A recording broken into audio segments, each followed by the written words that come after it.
The morning of March 23, 1945, near Remagen, Germany, a German artillery observer named Oberfeldwebel Klaus Mendel pressed his field glasses against his eyes and watched the American positions across the Rhine Valley. He had been doing this for 6 days straight, ever since the Americans had secured the Ludendorff Bridge and established their bridgehead on the eastern bank. The air was cold, carrying the smell of cordite and wet earth. Through the morning haze, he could see the American supply lines stretching back across the river, an endless procession of vehicles, men, and equipment flowing into Germany proper. Then he saw them. The unmistakable silhouettes of large-caliber artillery pieces being towed into position approximately 15 kilometers away. Even at this distance, their size was apparent. These were not the smaller guns the Americans had been using for direct support. These were heavy howitzers, the kind that could reach deep behind German lines. Mendel estimated their position, checked his map coordinates, and reached for his field telephone to call in the sighting to his battery commander. He did not know that he had just spotted M114 155mm Howitzers from the 4th Armoured Field Artillery Battalion. He did not know that these weapons could throw a 95-pound shell more than 16,000 yards. And he did not know that the mathematical reality of their range and the time required for German counter-battery fire to respond had created a lethal equation that German artillery doctrine had never adequately solved. If you're enjoying this deep dive into the story, hit the subscribe button and let us know in the comments from where in the world you are watching from today. The question facing every German artillery crew in the final year of the war was simple but terrifying. How much time do you have between the moment an American heavy howitzer fires and the moment you must be gone from your position to survive? The answer, worked out in the cold mathematics of ballistic trajectories and organizational response times, was far less than most German crews believed. For the men serving the guns, this was not an abstract tactical problem. It was the difference between life and death, between completing your mission and being obliterated where you stood. The M114 Howitzer represented American industrial and engineering capacity at its peak. Developed in the 1940s as a replacement for the French-designed M114 Howitzer that had served since the First World War, the M114 was a thoroughly modern weapon system. It fired a 6.1-inch shell, officially designated 155mm in the metric system the U.S. military used for artillery ammunition to maintain compatibility with Allied forces. The weapon weighed 12,500 pounds in travelling configuration and 7,800 pounds in firing position.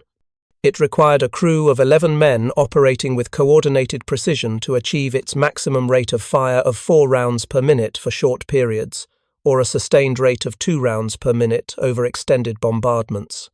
The gun's maximum range depended on the ammunition type. With standard high-explosive rounds, the M114 could reach targets at 14,600 yards, just over 8 miles. With the MWWII rocket-assisted projectile, introduced late in the war, that range extended to approximately 16,000 yards. The shell itself weighed 95 pounds and contained 15 pounds of Composition B explosive, a mixture of RDX and TNT that was significantly more powerful than TNT alone. The projectile left the barrel at a muzzle velocity of 1,850 feet per second, climbing in a high parabolic arc before descending onto its target. By March of 1945, the strategic situation in Western Europe had crystallized into a pattern that favored American artillery doctrine overwhelmingly.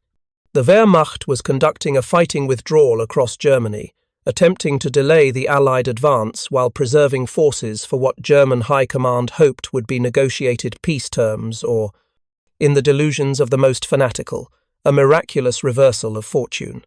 German artillery units found themselves in an impossible position, required to provide fire support for infantry and armour while constantly threatened by American counter-battery fire that had become devastatingly effective. The Americans had developed a comprehensive system for locating and destroying enemy artillery. This system combined multiple technologies and methods that the Germans simply could not match in the war's final months. Sound-ranging units used arrays of microphones placed at surveyed positions to detect the sound of enemy guns firing. By analyzing the time difference between when the sound reached different microphones, trained operators could calculate the enemy battery's position with remarkable accuracy. Flash-ranging units used optical instruments to spot the muzzle flash of enemy guns at night or in poor visibility, using triangulation from multiple observation posts to determine location. Forward observers with radio communication could call in counter-battery fire within minutes of spotting enemy artillery. Most importantly, the Americans had radar. The SCR-584, mounted on a half-track or trailer, could detect artillery shells in flight and calculate their trajectory backward to determine the firing position. This technology, science fiction to military planners just a few years earlier, was now standard equipment in American artillery battalions. The radar could track shells as small as 75 millimeters and provide firing coordinates accurate enough for immediate counter-battery response. German artillery doctrine, developed during the war's earlier years when Germany held the initiative, emphasized mobility and aggressive fire missions. German guns were supposed to fire a rapid bombardment, then displace to alternate positions before enemy counter-battery fire arrived. The doctrine assumed certain timeframes based on experience fighting the French, British, and Soviets earlier in the war. From the moment a German battery fired until enemy counter-battery rounds began landing at their position, German planners had assumed a window of approximately 5 to 8 minutes. This gave crews time to complete their fire mission, limber up the guns, and move to pre-surveyed alternate positions. This assumption had worked reasonably well on the Eastern Front, where Soviet artillery, despite its massive quantities, often lacked the sophisticated detection systems and rapid communication networks to respond quickly. It had worked against the British in North Africa and Italy, where mountainous terrain and limited numbers of counter-battery radars gave German guns more margin for error. But against the Americans in northwestern Europe in 1945, the assumption was fatally optimistic. The reality was that American counter-battery fire could arrive far faster than German doctrine anticipated, and the consequences of this miscalculation were measured in dead gun crews and destroyed artillery pieces. The German gunners themselves understood their vulnerability intellectually, but the full psychological weight of their situation took time to sink in. These were not inexperienced troops. Many had served since the invasion of France in 1940, or the opening of Operation Barbarossa in 1941. They had survived the Eastern Front, where combat conditions were far more brutal than anything they faced in the West. They trusted their training, their officers, and the doctrine that had been drilled into them through countless exercises. When they fired their guns and then displaced according to procedure, they believed they were following methods proven by years of combat experience. The mathematics that governed artillery duels in the Second World War were unforgiving and impersonal. When an M114 howitzer fired at maximum range, the shell followed a ballistic trajectory that could be calculated with precision. At 16,000 yards, firing at approximately 45 degrees elevation with the rocket-assisted projectile, the time of flight was approximately 40 to 45 seconds from the moment the round left the barrel until impact at the target. This was the first critical number in the equation that determined survival. The second number was the detection time. If a German position was being monitored by American radar, the detection was instantaneous. The SCR-584 picked up the shell in flight, calculated the origin point, and displayed coordinates to the radar operator within seconds. If the Americans were using sound ranging, the detection took longer, perhaps 15 to 20 seconds, as the sound waves propagated to the microphone arrays and operators performed their calculations. If they relied on forward observers spotting muzzle flash, the time varied based on visibility and observer alertness, but could be as quick as 10 to 15 seconds for an alert observer with good radio communication. The third number was the communication and fire order time. Once the American counter-battery section had coordinates for a German gun position, They had to transmit those coordinates to their own firing batteries and issue fire orders.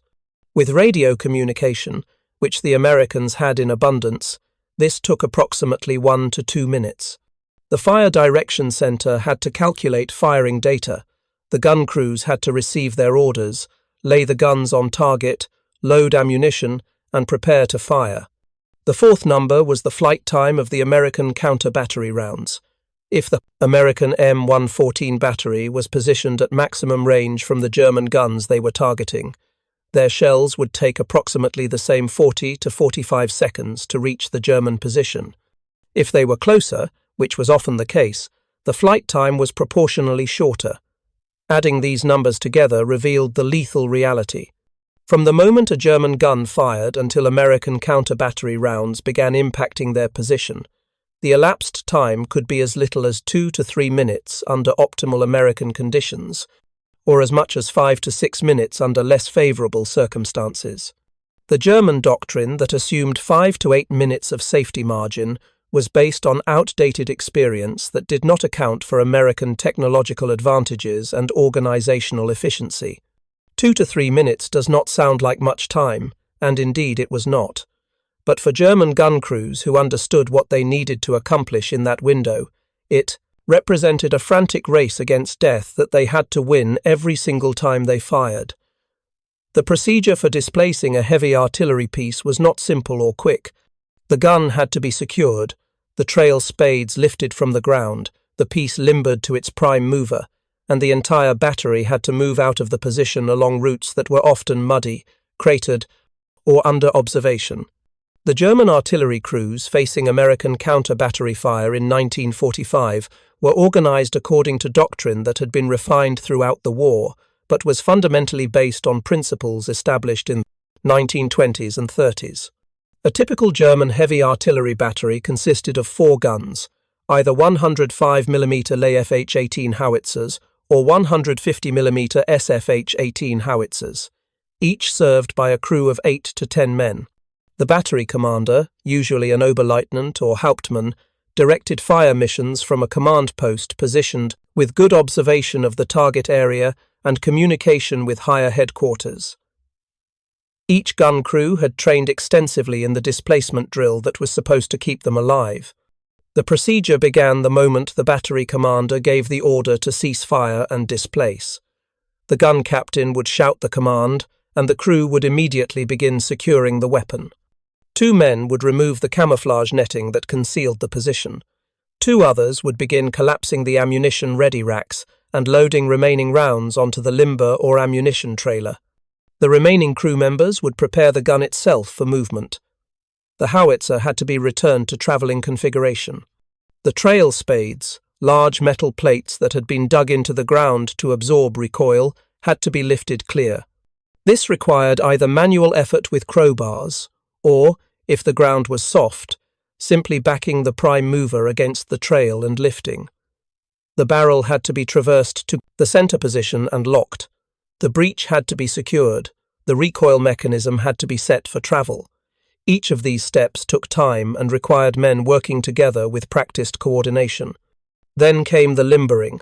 The prime mover, typically a heavy truck or a half-track like the SD, KFZ-7, had to back up to the gun trail.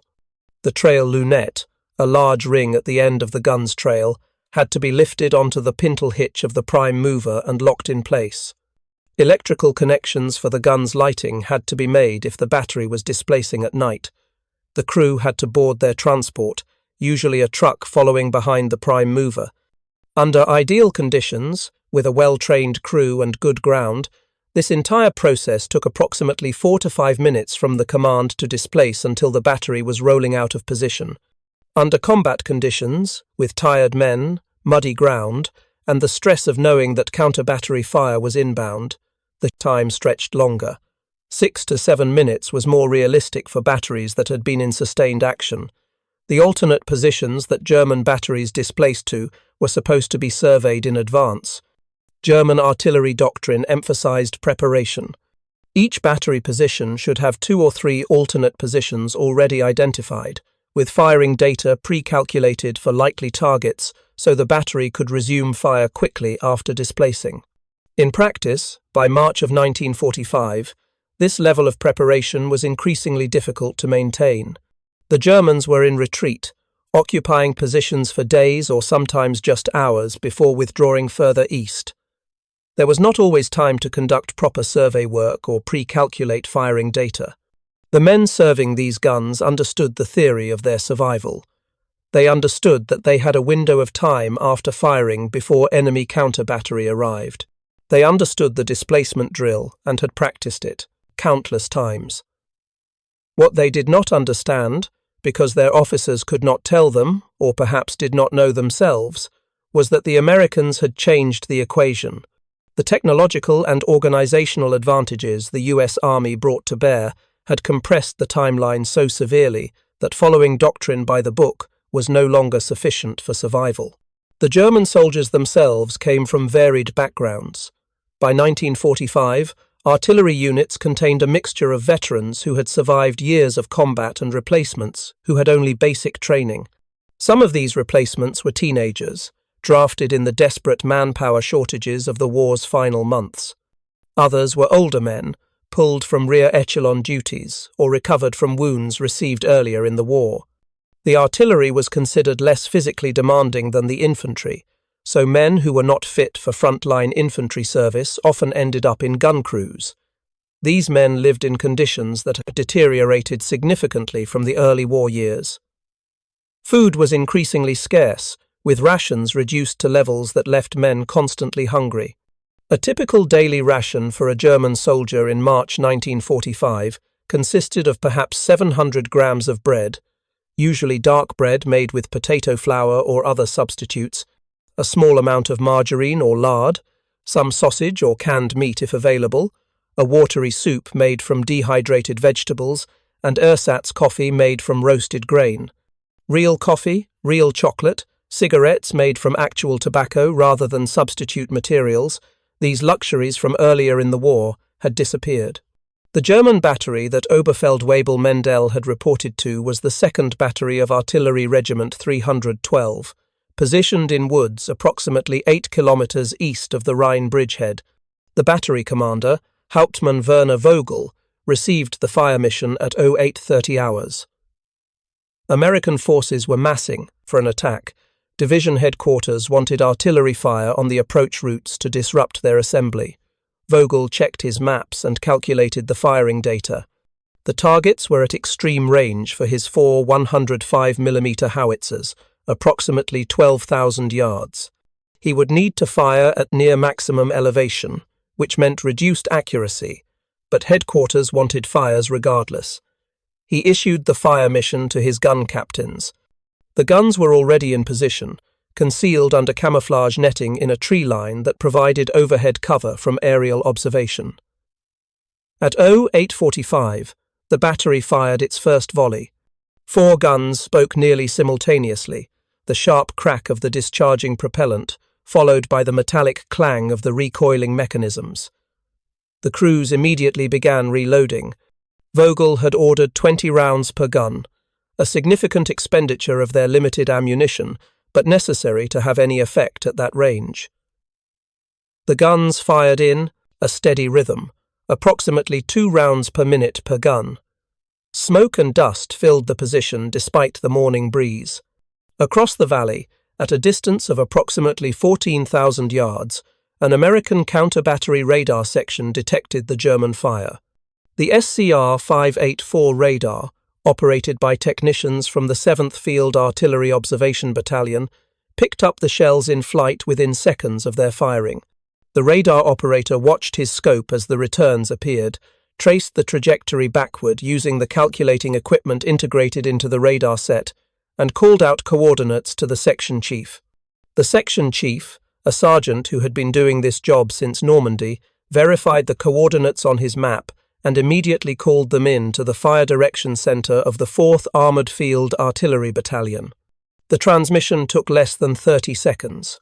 The time was 0847, approximately 2 minutes after the German battery had begun firing.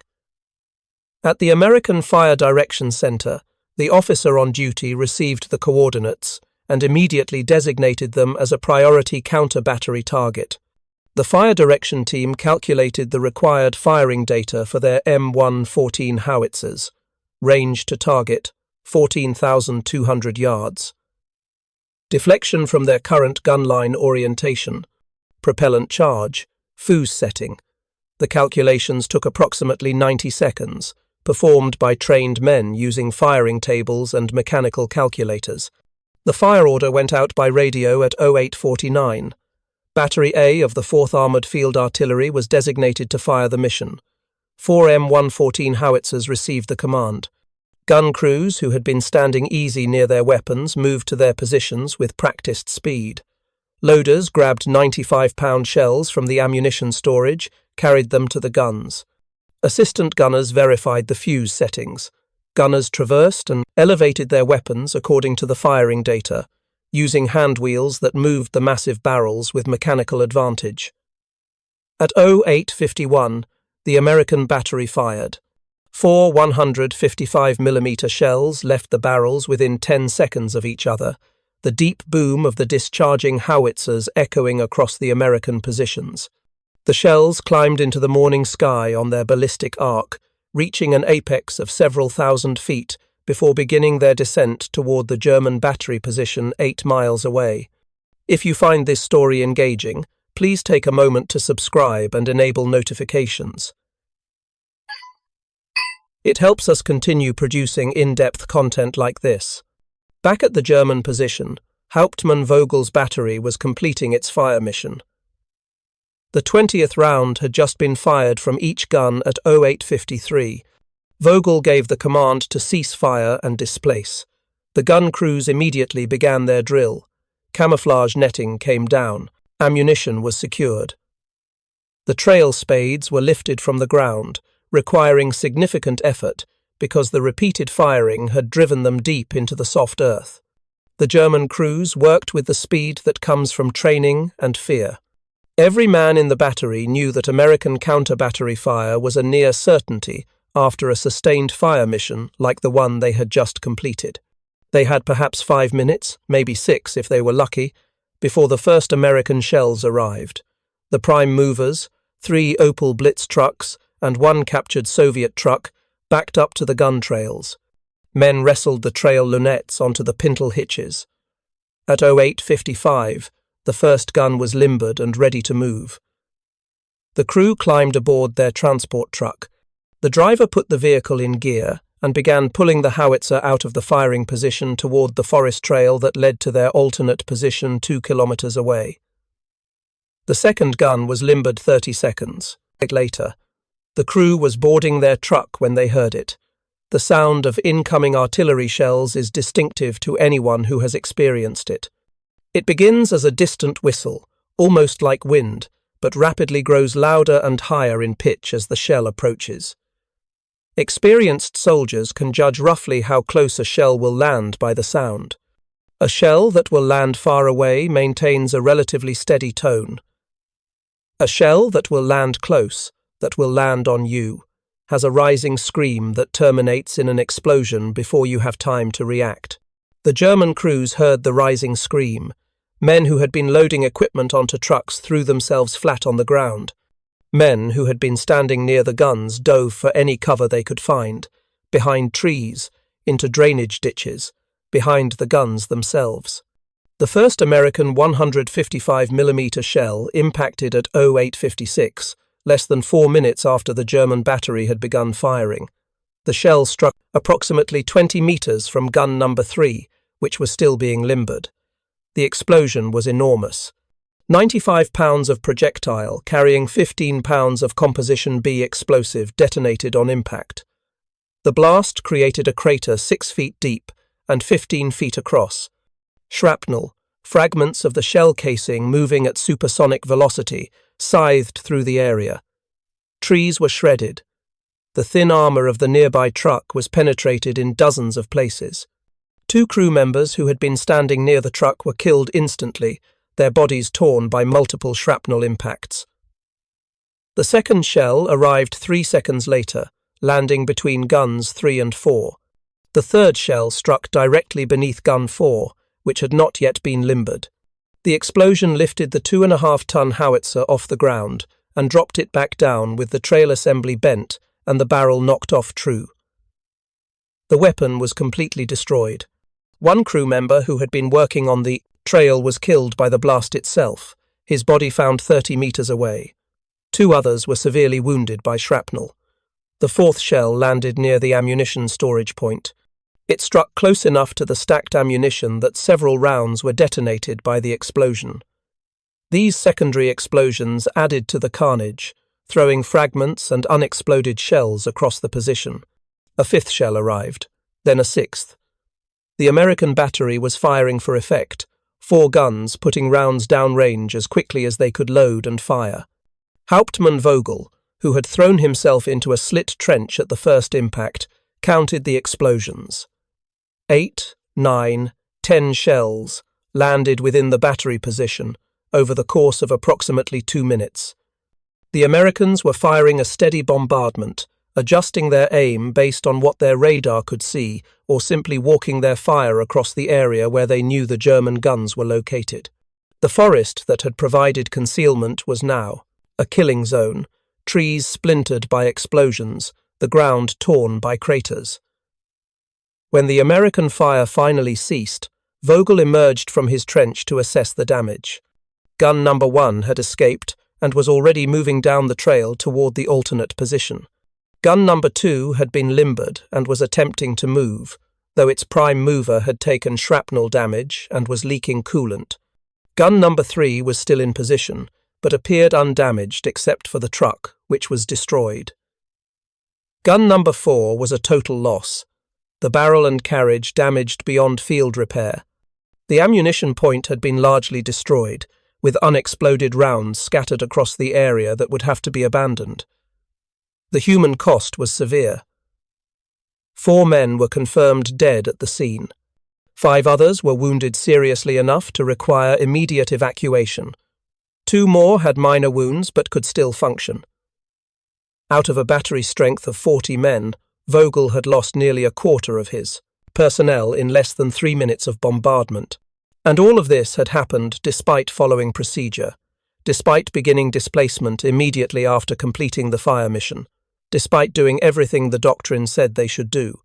The survivors of 2nd Battery, Artillery Regiment 312, gathered at their alternate position 2 kilometers east as the sun climbed higher on that March morning. Hauptmann Vogel conducted a hasty reorganization with what remained of his command. He had 2 functional howitzers, 31 effective soldiers, and perhaps enough ammunition for 1 more sustained fire mission. The battery that had rolled into position before dawn, with 4 guns and full strength, now existed as a combat-effective unit in name only. Vogel's after-action report, filed that evening with regimental headquarters, was clinical in its brevity. Battery received counter-battery fire approximately 3 to 4 minutes after commencing fire mission. 4 KIA, 5 WIA, requiring evacuation, 1 gun destroyed, 1 gun damaged, prime mover destroyed, ammunition stocks depleted, battery combat effectiveness reduced to 50%. The report did not mention the look in his surviving gunners' eyes, the way their hands shook as they smoked their rations of ersatz cigarettes, or the quiet conversations where men calculated their odds of surviving the next fire mission. The pattern that destroyed 2nd Battery repeated itself across the Western Front throughout March and April of 1945. German artillery units found themselves in an impossible tactical situation. Their infantry and armor units required fire support to have any chance of slowing the American advance. But providing that fire support meant revealing their positions to an enemy who could respond with devastating speed and accuracy. The doctrine that had sustained German artillery through the war's earlier years had become a death sentence against an opponent who had changed the fundamental rules of the artillery duel. Some German battery commanders attempted to adapt. They fired shorter missions, sometimes just 3 or 4 rounds per gun before displacing. They moved constantly, never occupying the same position twice. They fired from positions they had no intention of returning to, abandoning pre-surveyed alternate positions in favor of immediate displacement to wherever cover could be found. These adaptations bought time and saved lives, but they also reduced the effectiveness of German artillery to near irrelevance. Abbreviated fire missions delivered insufficient volume of fire to suppress American forces. Constant displacement meant guns were unavailable when fire support was most desperately needed. Artillery that could not mass its fires in sustained bombardment was artillery that could not accomplish its mission. Other commanders, perhaps recognizing the mathematics could not be beaten, simply accepted the cost. They fired their missions according to doctrine, displaced according to procedure, and accepted that some percentage of their guns and crews would be destroyed with each mission. This was a brutal calculus, trading the lives of artillerymen for a few extra minutes of fire support that might give the infantry a chance to hold their positions or withdraw in better order. The mathematics were grim but simple. A battery that fired and was destroyed still delivered more fire support than a battery that never fired at all. The psychological toll on German artillery crews was immense. These men understood their vulnerability in a way that reduced them to a state approaching fatalism. When the fire order came, they served their guns, knowing that they were simultaneously targeting the enemy and marking themselves for destruction. The moment of firing became a moment of existential dread. The brief satisfaction of sending shells toward American positions immediately replaced by the knowledge that counter-battery fire was already on the way. Some men developed superstitious rituals, lucky charms, or elaborate prayers they believed might protect them. Others became resigned, performing their duties with mechanical efficiency while waiting for the inevitable shell that would end their war.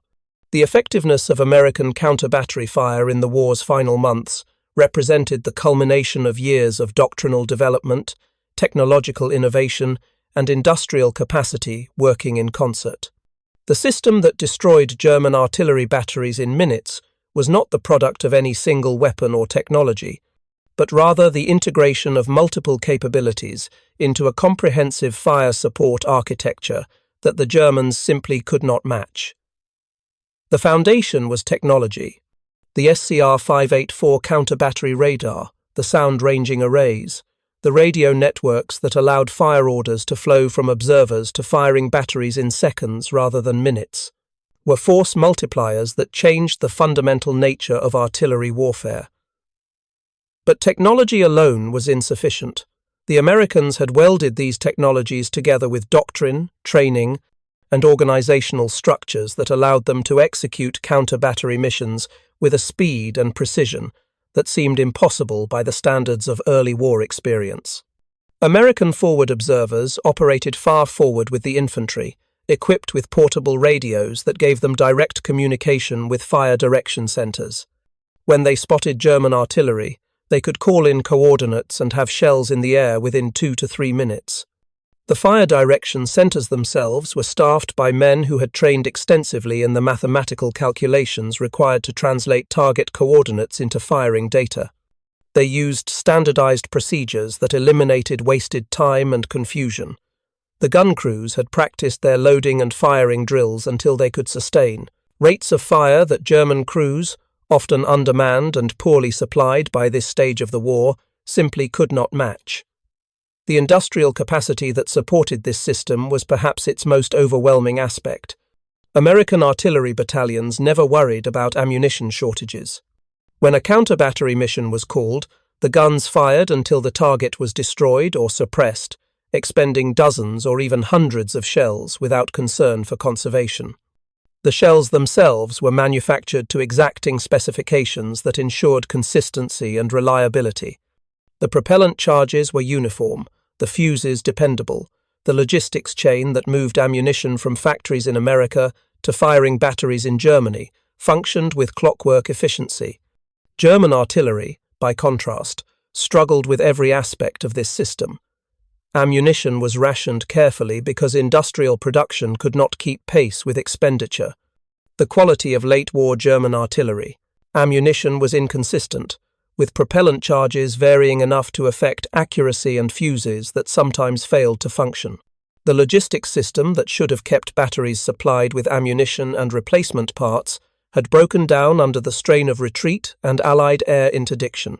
Radio communications were limited, with German artillery often relying on telephone lines that were cut by shelling or runners who could take many minutes to deliver messages.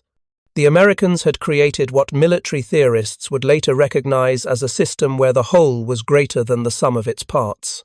Individual components, the radar, the radios, the guns, the trained crews were each significant, but their integration into a comprehensive doctrine was what made American counter-battery fire so devastatingly effective. The Germans faced not just superior technology, but a fundamentally different approach to artillery warfare, one that emphasized rapid response, massed fires, and the acceptance of ammunition expenditure as the price of tactical success. By late March 1945, the American artillery system had achieved what amounted to fire superiority across the Western Front. German artillery could still fire, but doing so increasingly meant accepting destruction.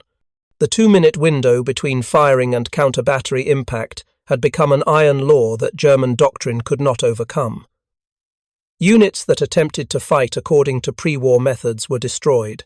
Units that adapted by limiting their fires survived longer but contributed less to the defense. The equation had been solved, and the solution favored the Americans overwhelmingly. The story of German artillery in the war's final months is ultimately a story about how warfare evolves and how armies that cannot adapt to evolution are destroyed. The 2-minute window between firing and counter-battery impact was not just a tactical problem.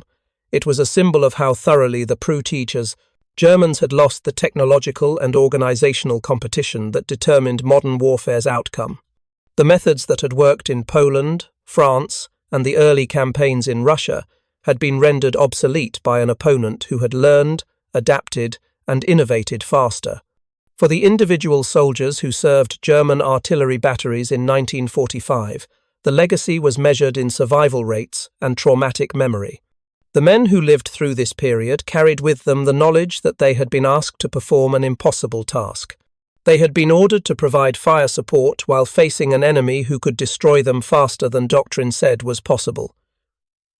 Some became prisoners when their units were overrun. Others retreated east with the collapsing Wehrmacht, serving their guns in increasingly desperate circumstances until the surrender in May. The fortunate ones survived to return home. Many did not. Hauptmann Werner Vogel's battery never recovered its combat effectiveness after that March morning.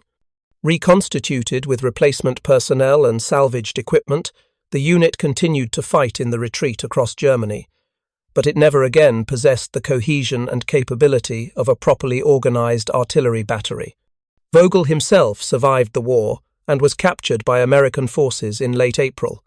In prisoner interrogations, he spoke frankly about the counter-battery problem, explaining to American intelligence officers that German artillery had become nearly suicidal by the war's end. His testimony provided confirmation of what American artillery commanders already knew. Their system worked, and it worked devastatingly well. The broader lesson of the 2-minute problem extended far beyond World War II. Military historians and artillery theorists studied the American counter-battery system extensively in the post-war years. The integration of radar, radio communications, and massed fires became a template for artillery doctrine in the Cold War and beyond. The principle that artillery must either fire and displace in under 2 minutes or accept destruction became embedded in artillery training worldwide. The Germans had learned this lesson too late, and at terrible cost. Future armies would not repeat that mistake. The M114 Howitzer itself served in American and Allied armies for decades after World War II. The weapon saw action in Korea, Vietnam, and numerous other conflicts, proving that its basic design was sound enough to remain relevant even as technology continued to advance. But the gun was never just a weapon. It was a component of a system.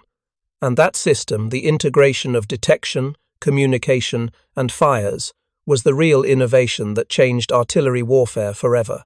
For modern military professionals studying this period, The story of German artillery in March 1945 offers lessons that remain relevant. It demonstrates how technological advantage can compress decision-making timelines to the point where traditional doctrine becomes ineffective. It shows how organizations that cannot adapt quickly enough to changing conditions will be defeated, regardless of the courage or skill of individual soldiers. And it illustrates the terrible mathematics of modern warfare, where survival is measured not in hours or minutes, but in seconds, and where following procedure is no guarantee of survival when the enemy has changed the rules. The 2 minutes that German crews had between firing and counter-battery impact represented more than just a tactical challenge. Those 120 seconds were a countdown to obsolescence, a measurement of how far German military capability had fallen behind an opponent who had mastered the integration of technology, doctrine, and industrial power. In those 2 minutes, the outcome of the artillery war was decided, and with it, a small but significant piece of Germany's ability to resist the Allied advance. The shells that fell on German batteries were not just high explosive. They were the physical manifestation of American military-industrial supremacy, arriving with mathematical precision and devastating effect. Thank you for watching. For more detailed historical breakdowns, check out the other videos on your screen now, and don't forget to subscribe.